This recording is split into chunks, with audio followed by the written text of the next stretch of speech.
Olá pessoal, sejam todos bem-vindos.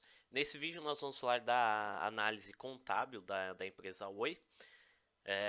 Nós vamos falar um pouquinho do balanço patrimonial e demonstrativo do resultado do exercício. Lembrando que já saiu o primeiro resultado do primeiro trimestre aí do ano de 2021, então a gente já vai conseguir comparar em relação aos anos anteriores.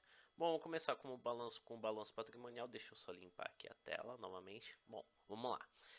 Bom, aqui tem um gráfico do balanço patrimonial, que a gente tem um ativo total, que são os bens e direitos que a empresa tem a receber, passivo total, que são as obrigações que a empresa tem a pagar, e o patrimônio líquido, que é o dinheiro investido pelos sócios e acionistas. Bom, a gente consegue analisar aqui que de 2011 a 2021, com exceção do ano de 2017, maior parte da questão patrimonial da empresa são de bens e direitos a receber, ou seja, a parte positiva, e a menor parte é de obrigações a pagar, que é o passivo total.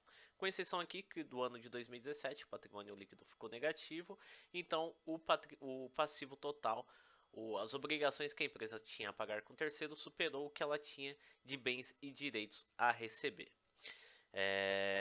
Uma observação também é o ano de 2020 e 2021. A gente consegue verificar que praticamente está bem dividido aqui a questão dos bens e direitos e as obrigações a pagar. Então, praticamente aqui do balanço patrimonial, o que a empresa tem de ativo, ela tem de passivo. Ou seja, o volume financeiro que ela tem de bens e direitos a receber, ela tem de obrigações a pagar com terceiros. Então, se a empresa precisasse quitar a sua dívida total hoje, ela teria que vender toda a sua empresa, todo o seu ativo para poder quitar. Ia perder todo o seu ativo para poder honrar esses compromissos com terceiros. Então, a questão da questão patrimonial da empresa não está numa situação tão legal. Em relação ao patrimônio líquido, está em desvalorização aqui de 2018 a 2021. Então, ou seja, a questão do capital do sócio acionista está em processo de desvalorização. Bom, aqui a gente tem uma questão dos disponíveis da empresa, ou seja, o que a empresa tem em caixa, ou o dinheiro na própria empresa, ou em contas vinculadas à empresa. Bom, de 2011 a 2014 entrou no processo de desvalorização, teve um salto surpreendente aqui em 2015, que é uma situação não recorrente, está fora dos padrões da empresa, possivelmente que a empresa vendeu um ativo de alto valor. 2016 e 2019 teve um outro processo de desvalorização do caixa, e 2020 aqui teve um aumento em relação ao ano anterior, e 2021 teve uma redução próximo ao patamar de 2019. Bom, aqui a gente tem contas a receber, as promessas de recebimento de clientes, ou seja, são as vendas a prazo da empresa. 2012 a 2016 aqui chegou num pico. A partir de 2017 começou um processo de desvalorização do volume de promessas de recebimento de clientes. Bom, aqui a gente tem os estoques. Os estoques teve bastante variação do período estudado. De 2012 a 2014 aqui teve um pico, chegou nesse pico aqui num patamar máximo aqui no ano de 2014, tendo uma redução em 2015, mantendo o mesmo patamar em 2016, teve uma redução brusca em 2017, voltando a ter um aumento do estoque aqui de 2018 a 2021, está num processo de crescimento em volume financeiro de estoque. Bom, vamos falar um pouquinho do passivo, que são as obrigações que a empresa tem a pagar com terceiros. Bom, aqui tá, a gente verifica a composição desse passivo, qual é a composição que está no curto prazo, que é o circulante, qual é a composição que está no não circulante, que são o a longo prazo. A curto prazo é as obrigações que a empresa tem a pagar no período dentro de 12 meses, a longo prazo acima de 12 meses. Então a gente consegue verificar aqui que, com exceção de 2014, 2016 e 2017, a menor parte do volume financeiro de dívidas está alocado a curto prazo, com exceção a esses 3 anos, mas nos demais períodos, a maior parte da dívida da empresa, obrigações, está no período de longo prazo. Bom, aqui a gente tem as principais contas do ativo, que é a dívida bruta e os fornecedores. A dívida bruta são os empréstimos e financiamentos, tanto a curto prazo quanto a longo prazo. A gente consegue verificar aqui que sempre, de 2011 a 2021, A maior parte do passivo é representado por empréstimos e financiamentos. Lembrando que empréstimos e financiamentos é um capital que a empresa investe nas suas operações, só que é um capital que tem custo, que são os juros, e esses juros aí geram despesas financeiras para a empresa que acaba impactando no lucro líquido lá quando for fazer a apuração do resultado da empresa. Bom, aqui a gente tem a composição dos empréstimos e financiamentos. Aqui a gente vai analisar qual é a composição que está a curto prazo e qual é a composição que está a longo prazo.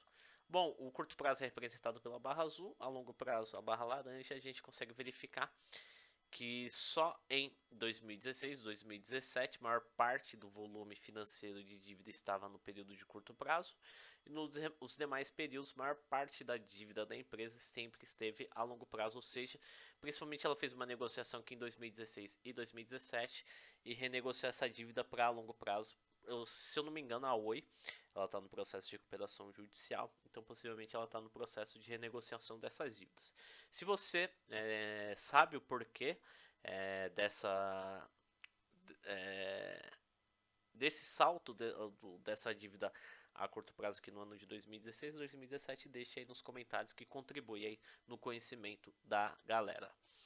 Bom, mas assim, no total aqui, a maior parte da dívida sempre esteve no período de longo prazo. Isso é muito bom porque a empresa consegue fazer girar estoque, fazer caixa para poder honrar esses compromissos. Bom, aqui eu esbocei o gráfico da dívida a curto prazo em relação aos disponíveis, que a gente analisa se a empresa tem um volume de caixa suficiente para poder honrar, pagar essa dívida a curto prazo. Porque os empréstimos e financiamentos a curto prazo, se acaba atrasando, vai virar aquela bola de neve, vai gerar multas e vai dar aquele juros sobre juros e a empresa acaba se complicando. Bom, de 2011 a 2014, bom, os disponíveis é a barra laranja, os empréstimos a barra azul. Bom, 2011 a empresa teve mais caixa, 2012 também, 2013 os empréstimos superaram, 2014 também, 2015 o caixa voltou a superar o caixa voltou a superar os empréstimos e financiamentos. 2016, 2017, praticamente 100% da dívida da empresa estava a curto prazo, então a empresa aí não teve nem quase um terço de caixa aí para poder pagar essa dívida. 2018 ela teve mais caixa, 2019 e 2020 praticamente 100% da dívida está alocada a curto prazo, então essa folga de caixa a empresa conseguiu utilizar para outros processos. Em 2011, 2021, os empréstimos e financiamentos superaram o volume de caixa, ou seja, a empresa teve que utilizar outros meios aí para poder honrar esses empréstimos e financiamentos. Se ela não honrou, vai virar aquela bola de neve e a empresa vai acabar se complicando e vai gerar também o aumento de juros que acaba impactando em relação às despesas financeiras da empresa. Bom, vamos falar um pouquinho do resultado do exercício, que é o demonstrativo do resultado do exercício, DRE. Bom, a gente consegue verificar, isso aqui é a receita líquida, ou seja, o total de vendas da empresa.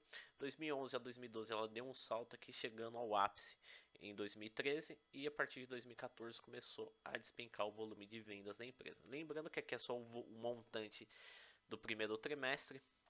Se a gente for fazer tirar uma base aqui do resultado que foi do primeiro trimestre, se a gente for fazer uma projeção aqui, fazendo vezes 4 aqui esse volume financeiro, vai ficar próximo do patamar de 2020. Bom, aqui é o resultado bruto. O resultado bruto é o volume de lucratividade da empresa só com o seu principal ramo de atividade. Está bem parecido com o total de vendas. 2011 ela deu um salto, chegando no ápice em 2013. A partir de 2014 aqui começou a despencar. Se a gente fazer o volume financeiro aqui do primeiro trimestre, fazer vezes 4 para completar 4 trimestres, completando um ano, vai chegar próximo ao volume de 2020.